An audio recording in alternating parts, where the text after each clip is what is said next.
कहानी की शुरुआत हान हाओ ग्रुप के मालिक 500 से होती है, जो एक बहुत ही आलीशान पर बिना प्यार की जिंदगी जीता था। असल में 500 ने अपनी बीवी सियो यान से सिर्फ उसके पिता के कारोबार की वजह से शादी की थी। वहीं सियो यान ने अपनी जिंदगी में कभी कोई काम नहीं किया था, पर फिर भी उसे लगता था कि सारे पैसे के ऊपर उसका ही हक होना चाहिए। अपने ऑफिस पहुंचकर 500 को एक कारपेंटर के बारे में पता चला, जो अपनी दुकान खाली करने को तैयार नहीं था, पर उन्हें वो दुकान अपने अगले प्रोजेक्ट के लिए किसी भी हालत में चाहिए थी। और इसीलिए 500 ने अपने खास आदमी मिस्टर बैंक को वो दुकान किसी भी हाल में खाली करवाने को कहा। उधर वो जूनकी नाम का कारपेंटर बहुत ज्यादा घबराया हुआ था, क्योंकि वो जानता था कि किसी भी वक्त 500 के गुंडे उसकी दुकान पर आते ही होंगे। और थोड़ी ही देर बाद मिस्टर बैंक अपने आदमियों के साथ वहां पहुंचा और जूनकी से कहा कि तुम सीधा सीधा साइन कर दो, वरना तुम्हारे हाथ काट के मैं खुद साइन करवा लूंगा। जिसके बाद बेचारे जूनकी ने डर के मारे साइन कर ही दिए। उधर 500 अपने पसंदीदा रेस्टोरेंट में खाना खाने के लिए गया,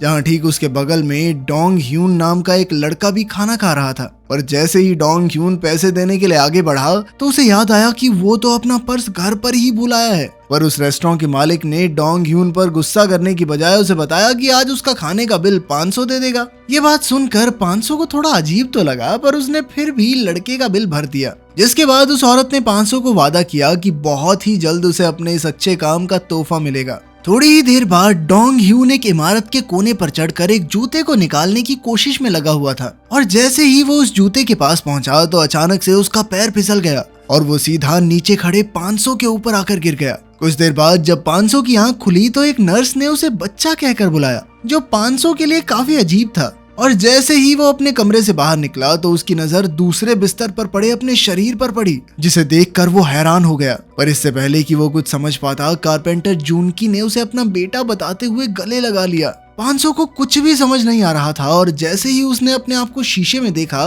तो उसे पता चला कि असल में उसकी आत्मा डोंग ह्यून के शरीर में आ गई थी, और जिस आदमी के हाथ काटने की धमकी देकर आया था, उसी का बेटा बन गया था। 500 के बदले हुए स्वभाव को देखते हुए डॉक्टर ने जूनकी को बताया कि उसे रेट्रोग्रेड एमनीशिया नाम की बीमारी थी। और डॉक्टर की इस बात को सुनते ही 500 को उस रेस्टोरेंट के मालिक की याद आ गई, और फिर वो तुरंत ही उससे मिलने के लिए रेस्टोरेंट में पहुंच गया, जहां उसे पता चला कि वो रेस्टोरेंट तो हमेशा के लिए बंद हो गया था। उधर 500 के सबसे बड़े दुश्मन मिस्टर यांग को जैसे ही उसके साथ हुए हादसे की खबर मिली, तो वो खुशी से पागल हो गया, और उसने इस मौके का फायदा उठाकर 500 को खत्म करने का फैसला किया। शाम होते ही 500 वापस अपने घर गया, जहां सियो यान ने उसे पहचानने से मना कर दिया। और जब 500 ने उसे समझाने की कोशिश की कि पागल औरत, मैं तेरा पति हूँ, तो सियो यान ने सिक्योरिटी को बुलाकर उसे पुलिस के हवाले कर दिया। उधर जूनकी को समझ ही नहीं आ रहा था कि आखिर उसका बेटा ऐसे बर्ताव क्यों कर रहा है, पर नाबालिग होने की वजह से पुलिस ने बिना किसी कार्रवाई के उसे छोड़ दिया। 500 किसी भी हाल में अपने शरीर में वापस जाना चाहता था, और इसीलिए उसने हॉस्पिटल में जाकर डोंग ह्यून के ऊपर कूदना शुरू कर दिया। पर तभी मिस्टर बैंक ने वहां आकर उसे वहां से निकाल दिया। अपने ही नौकर से बेइज्जती करवाने के बाद 500 अपने नए घर में आ गया, जो उसके लिए काफी छोटा था, पर फिलहाल उसके सामने कई सारी परेशानियां थी। थोड़ी देर बाद जब वो खाना खाने बैठा, तो उसे पता चला कि डोंग ह्यून के शरीर में होने की वजह से उसे काफी ज्यादा भूख लग रही थी। जूनकी का मानना था कि डोंग ह्यून बदमाश बच्चों की वजह से इमारत से गिरा था, और इसीलिए वो लोग इस बारे में बात करने के लिए अगले दिन प्रिंसिपल से मिलने गए। पर प्रिंसिपल का कहना था कि उनके स्कूल में ऐसे बदमाश बच्चे हैं ही नहीं, जो डोंग ह्यून को इतना परेशान करें कि वो छत से गिर जाए। पर 500 ये जानता था कि प्रिंसिपल साफ साफ झूठ बोल रहा है, और अब वो किसी भी हाल में इस हादसे के पीछे का सच पता लगाने वाला था। क्लास में जाते ही 500 की नजर कुछ लड़कों पर पड़ी, जिन्होंने उसे देखते ही उसका मजाक उड़ाना शुरू कर दिया। अब तक 500 समझ गया था कि डोंग ह्यू एक काफी शांत किस्म का लड़का था, और इसी वजह से स्कूल में अक्सर बच्चे उसे परेशान करते थे। वहीं लंच टाइम के दौरान कुछ बदमाश बच्चे ह्यून जुंग नाम की एक लड़की को परेशान कर रहे थे।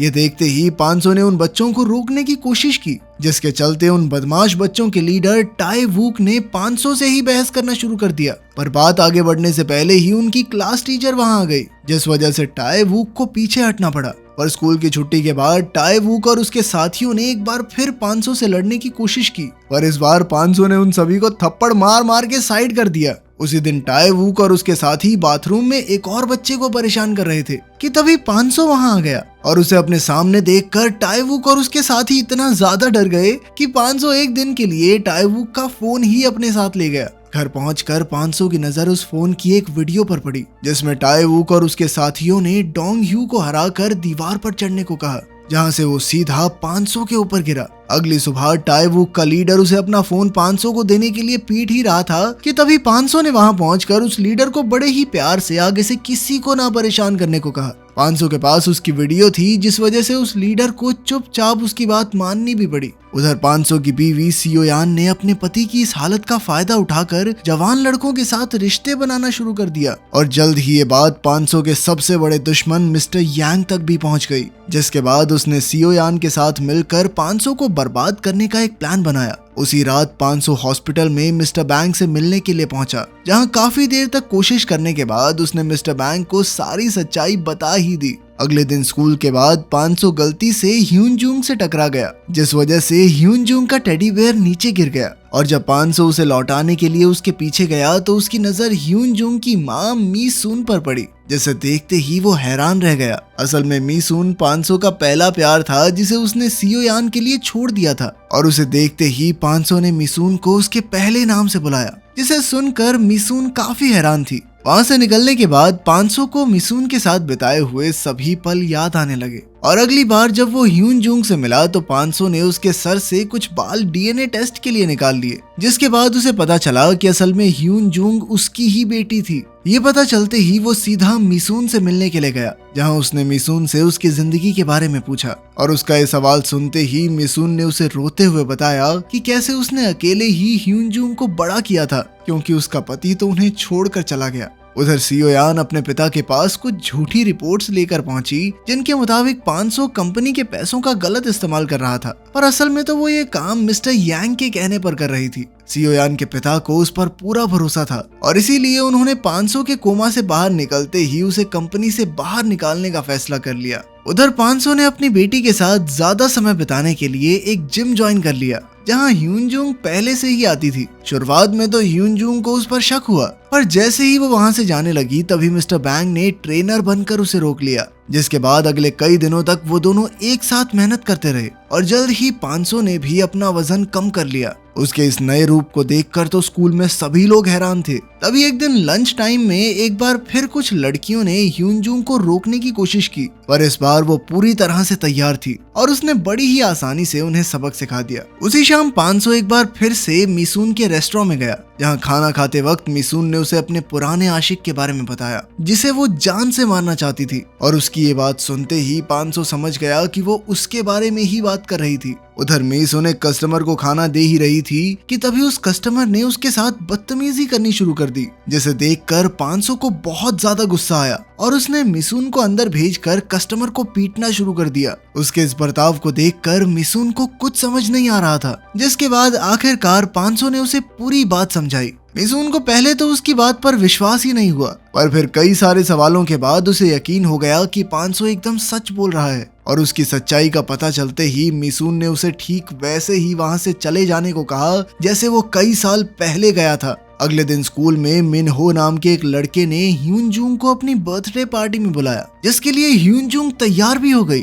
पर उसे मिन हो के असली इरादों के बारे में नहीं पता था। उधर 500 एक बार फिर मिसून से मिलने के लिए गया, जहां मिसून ने उसे बताया कि वो उसके साथ कोई नाता नहीं रखना चाहती, पर 500 इतनी जल्दी हार मानने वाला नहीं था और उसने एक बार फिर से मिसून के दिल को जीतने की कोशिश की, जिसे देखकर वहां बैठे सभी लोग हैरान थे। पर तभी मिसून उसे थप्पड़ मारकर वहां से निकल गई, लेकिन 500 अभी भी उसके पीछे था। पर तभी उसे अपने एक दोस्त का फोन आया, जिसने उसे बताया कि मिनहो और उसके साथी पार्टी में ह्यूनजुंग की बेइज्जती करने वाले हैं। ये जानकारी मिलते ही 500 तुरंत ही पार्टी में पहुंच गया, जहां मिनहो और उसके साथी सबके सामने ह्यूनजुंग की बेइज्जती करने के लिए उसके सर पर शराब गिरा रहे थे। अपनी बेटी की यह हालत देखते ही 500 गुस्से से आग बबूला हो गया और उसने अकेले ही मिनहो और उसके साथियों को पीटना शुरू कर दिया। 500 के इस रूप को देखकर सभी लोग काफी हैरान थे। अगले दिन मिस्टर बैंग ने 500 को बताया कि कैसे सियोयान उसे कंपनी से निकलवाने का प्लान बना रही थी और ये जानकारी मिलते ही उसने सियोयान के पिता को एक लेटर लिखा और वो चिट्ठी सही जगह पहुंचाने का काम मिस्टर बैंग को दिया गया।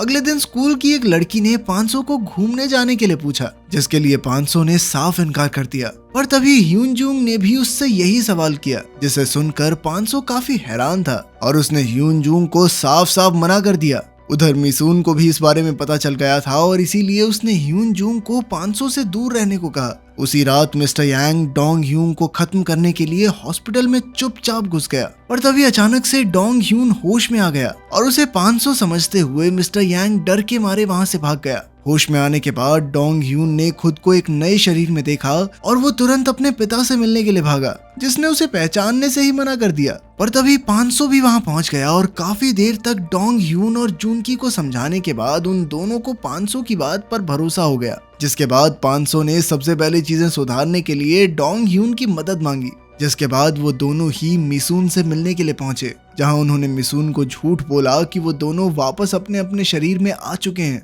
अभी डोंग ह्यून मिसून से माफी मांग ही रहा था कि तभी मिस्टर यांग अपने आदमियों के साथ वहां पहुंच गया और अपने सामने इतने सारे आदमियों को देखकर डोंग ह्यून तुरंत ही रोने लग गया। जिसके बाद 500 ने वहां आकर उन दोनों को अंदर भेज दिया और मिस्टर यांग का सामना करने के लिए तैयार हो गया। लेकिन इस बार मिस्टर यांग पूरी तैयारी के साथ वहां आया था और इसलिए 500 के लिए अकेले उन लोगों का सामना करना काफी मुश्किल था। पर तभी मिसून ने उन सभी को डराने के लिए रेस्टोरेंट में आग लगाने की धमकी दी, जिसे सुनते ही मिस्टर यांग और उसके आदमी वहां से भाग गए। अब मिसून समझ गई थी कि वो दोनों झूठ बोल रहे थे, पर उसने फिर भी डोंग ह्यून को 500 समझकर अपने दिल की सारी बातें बताई कि कैसे उसे अकेले बिना किसी और की मदद के ह्यून जूंग को बड़ा करना पड़ा और आखिर उसने किन किन परेशानियों का सामना नहीं किया।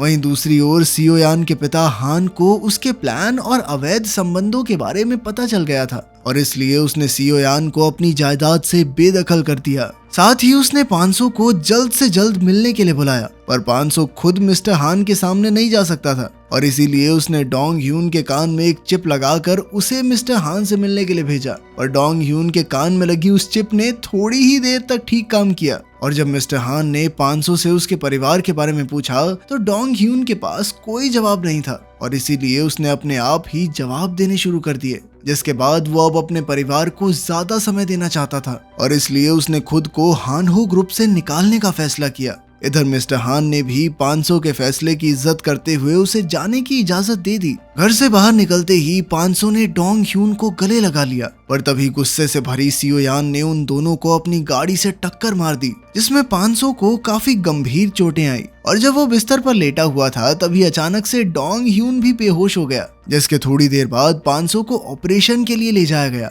जहां उसकी मुलाकात एक बार फिर से उसी औरत से हुई जिसने उन दोनों के शरीर में अदला बदली की थी। 6 महीने बाद जब डोंग ह्यून अपने स्कूल पहुंचा तो सभी लोग उसकी काफी ज्यादा इज्जत करते थे और अब तो वो और ह्यून जूंग एक दूसरे को डेट भी कर सकते थे। और उधर 500 ने मिसून के लिए एक बड़ा रेस्टोरेंट खोल दिया था, जहां वो जूनकी और मिस्टर बैंग एक साथ मिलकर मिसून के साथ काम करते थे। अगर वीडियो पसंद आई तो लाइक कर देना, चैनल को सब्सक्राइब कर देना। मिलते हैं अगली वीडियो में।